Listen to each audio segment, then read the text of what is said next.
पिछले 2 से 3 साल आईटी सेक्टर के लिए ज्यादा अच्छी नहीं गए हैं एंड मोस्टली आईटी स्टॉक्स में कंसोलिडेशन का फेज चल रहा है। लेकिन एचसीएल टेक की स्टोरी थोड़ी डिफरेंट है।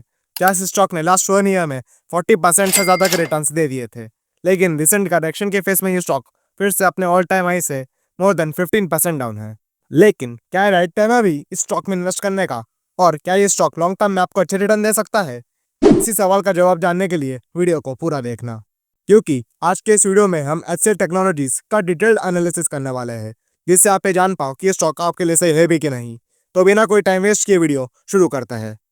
अब अगर हम सबसे पहले कंपनी के बिजनेस की बात करें तो 1976 में कंपनी की शुरुआत हुई थी एंड एचसीएल टेक्नोलॉजीज इंडिया की थर्ड लार्जेस्ट आईटी कंपनी है after TCS and Infosys, with the market cap of $53 billion, जिसमें कंपनी अपने क्लाइंट्स को IT solutions and technology services provide करती है।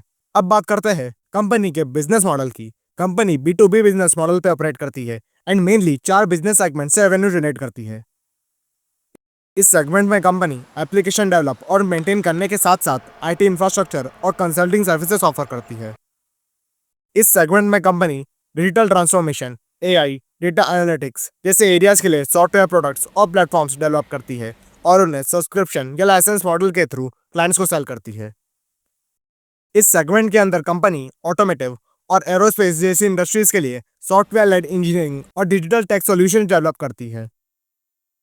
एंड इस सेगमेंट के अंदर कंपनी अपने क्लाइंट्स के लिए फाइनेंस, एचआर और कस्टमर सर्विस जैसे बैक एंड ऑपरेशंस हैंडल करती है। करंटली इंडिया का आईटी सेक्टर लगभग $200 बिलियन का है and Indian IT companies like TCS, Infosys और एचसीएल टेक ग्लोबल आउटसोर्सिंग के लिए एक प्रेफर्ड चॉइस है due to their low cost and skilled talent pool.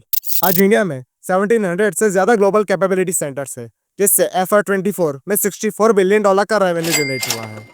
इसके अलावा भी आईटी सेक्टर में डिजिटल ट्रांसफॉर्मेशन, क्लाउड अडॉप्शन और जेएनएआई जैसे ट्रेंड्स तेजी से बढ़ रहे हैं। इन ट्रेंड्स का यूज करके कंपनीज अपने ऑपरेशंस को ऑटोमेट कर रही है, जिससे एफिशिएंसी बढ़े और रियल टाइम डिसीजंस पॉसिबल हो सके। इससे न सिर्फ कस्टमर एक्सपीरियंस पर्सनलाइज होता है, बल्कि इससे बिजनेसेस अपने प्रोसेस को स्मूथ एंड कॉस्ट इफेक्टिव भी बना पाती है। अगर कंपटीशन की बात करें तो एचसीएल टेक को एक और जहां टीसीएस और इन्फोसिस जैसी बड़ी आईटी कंपनी से डायरेक्ट कंपटीशन फेस करना पड़ता है।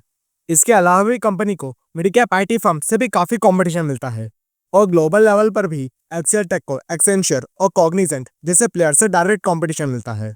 इसी इंटेंस कंपटीशन के बीच एचसीएल टेक अपनी स्ट्रॉन्ग कैपेबिलिटीज और इनोवेशन के दम पर इंडस्ट्री में क्लियरली स्टैंड आउट करती है। एचसीएल टेक के पास robust and strong deal pipeline है और क्लाइंट्स के साथ long term relationships. Company cloud computing, cyber security और इंजीनियरिंग जैसे हाई ग्रोथ एरियाज में लीडरशिप पोजीशन में है। Global delivery model, strong partnerships and अपने सॉफ्टवेयर प्लेटफॉर्म्स के through company long term contracts and high margins दोनों सिक्योर करती है। अब बात करते हैं उनकी फैक्टर्स की जो एचसीएल टेक की फ्यूचर ग्रोथ को ड्राइव कर सकते हैं। Digital and cloud transformation services like automation, cyber security और डेटा इंजीनियरिंग की डिमांड वर्ल्ड वाइड काफी तेजी से बढ़ रही है, जिससे इस सेक्टर से कंपनी को फ्यूचर में काफी अच्छी ग्रोथ मिल सकती है। एचसीएल टेक ने अपना खुद का AI platform AI force launch किया है, जिसका यूज इंटरनल टूल्स और क्लाइंट सर्विस दोनों में हो रहा है। कंपनी एआई को अपने हर एक प्रोडक्ट और सर्विस में डीपली इंटीग्रेट कर रही है। एचसीएल टेक ने सॉफ्टवेयर सेगमेंट में एप स्कैन, बिग फिक्स और एक्टिन जैसे प्रोडक्ट्स के थ्रू सब्सक्रिप्शन, सैस और लाइसेंस के थ्रू रिकरिंग और हाई मार्जिन रेवेन्यू जनरेट कर सकती है। मॉडर्न सॉफ्टवेयर की राइजिंग डिमांड के साथ ही इस सेगमेंट की रेलेवेंस और अडॉप्शन तेजी से बढ़ रही है। एचसीएल टेक ने माइक्रोसॉफ्ट, AWS, एनवीडिया और सेल्सफोर्स जैसे टेक लीडर्स के साथ स्ट्रेटेजिक टाई अप्स किए हैं, जो उसकी एआई और डिजिटल कैपेबिलिटीज को बूस्ट करता है। 150 plus partner ecosystem HCL Tech को स्केलेबल सॉल्यूशन डिलीवर करने, क्लाइंट्स रिटेन करने और ट्रांसफॉर्मेशन लेड ग्रोथ में हेल्प करता है। Company financial services, health care और टेलीकॉम जैसे काफी डिफरेंट सेक्टर्स में काम कर रही है और इसी सेक्टोरल डाइवर्सिफिकेशन की वजह से कंपनी के लिए ग्रोथ के नए रास्ते खुले रहते हैं और सेक्टोरल रिस्क भी कम हो जाता है। इन सभी ग्रोथ ड्राइवर्स के साथ एचसीएल टेक अपने इनोवेशन, एग्जीक्यूशन और ग्लोबल पार्टनरशिप्स के दम पर सस्टेनेबल और लॉन्ग टर्म वैल्यू क्रिएशन की स्ट्रॉन्ग ट्रैजेक्टरी पर है। कंपनी के पास ग्रोथ ड्राइवर्स तो है, लेकिन कंपनी के फाइनेंशियल्स क्या कहते हैं? अगर कंपनी के फाइनेंशियल्स की बात करें तो कंपनी ने लास्ट 10 ईयर्स में अपनी सेल्स को 14% और अपने प्रॉफिट को 10% के रेट से ग्रो किया है। वही पास्ट 5 ईयर्स में कंपनी ने अपने प्रॉफिट को 10% और सेल्स को 11% के रेट से ग्रो किया है।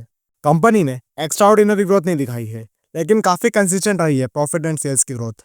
अगर हम इस ग्रोथ रेट को बाकी दूसरे प्लेयर से कंपेयर करें तो कंपनी ग्रोथ काफी स्टेबल रही है। इसके साथ कंपनी के मार्जिन्स को भी देखें तो कंपनी ने लास्ट 10 ईयर्स में कंसिस्टेंटली 22 टू 25% के बीच ऑपरेटिंग मार्जिन मेंटेन किए हैं, जो स्ट्रॉन्ग ऑपरेशनल एफिशिएंसी को रिफ्लेक्ट करता है। FY22 में मार्जिन 27% तक पहुंच गए थे और उसके बाद से मार्जिन 22% के आसपास स्टेबलाइज हो गए हैं। अगर कंपनी के कैश फ्लो की भी बात करें तो कंपनी का operating cash flow consistently profit के आसपास या उसके ऊपर ही रहा है और कंपनी ने FY25 में 22,000 करोड़ से ज्यादा का ऑपरेटिंग कैश फ्लो जनरेट किया है। अब हम कुछ दूसरे इंपॉर्टेंट रेशियोज की बात करते हैं तो कंपनी का ROE और ROC ही दोनों ही 20% से ऊपर है। वही ROA 17% और ROIC 24% का है। कंपनी का debt to equity ratio 0.09, asset turnover ratio 1.14 और इंटरेस्ट कवरेज रेशो 37 का है। ये तो बात हो गई फाइनेंशियल्स की, लेकिन करंटली कंपनी की वैल्यूएशन कैसे है और क्या है राइट टाइम है अभी इस स्टॉक में इन्वेस्ट करने का? करंटली HCL टेक का पी रेशो 26 का है। अब इसको बाकी कंपनी से कंपेयर करते हैं। TCS का पी रेशो 26 का है, इन्फोसिस का पी रेशो 24.6, विप्रो का पी रेशो 20, वही टेक महिंद्रा का पी रेशो 33.2 का है। ओवरऑल अभी तो स्टॉक एक फेयरली वैल्यूड रेंज में तो है, लेकिन अभी फ्यूचर में ही पता चलेगा कि स्टॉक कैसा परफॉर्म करता है। यहाँ कंपनी की बात तो हो गई, लेकिन यहाँ से इस पूरी IT इंडस्ट्री का फ्यूचर कैसा हो सकता है, अब इसके बारे में जानते हैं।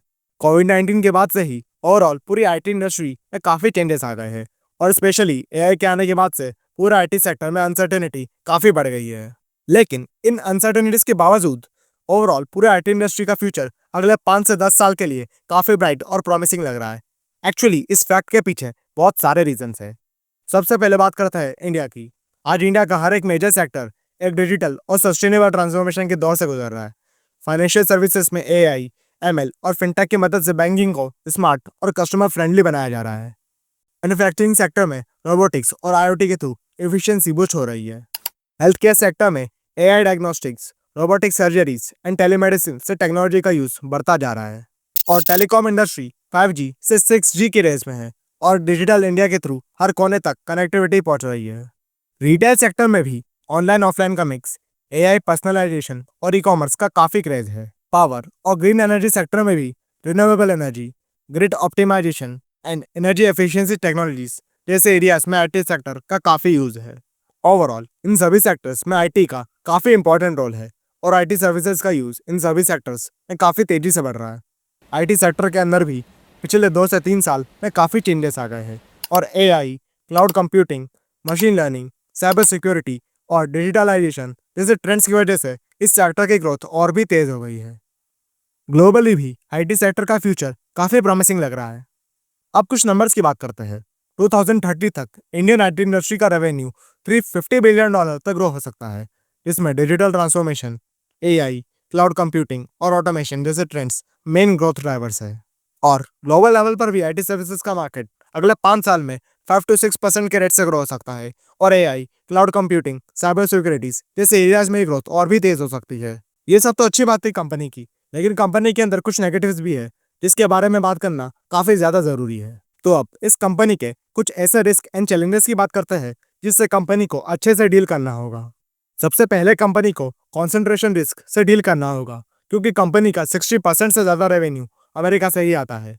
अगर अमेरिका में स्लोडाउन आता है या जियो पॉलिटिकल टेंशन बढ़ते हैं तो इससे कंपनी के रेवेन्यू पर सीधा असर पड़ेगा।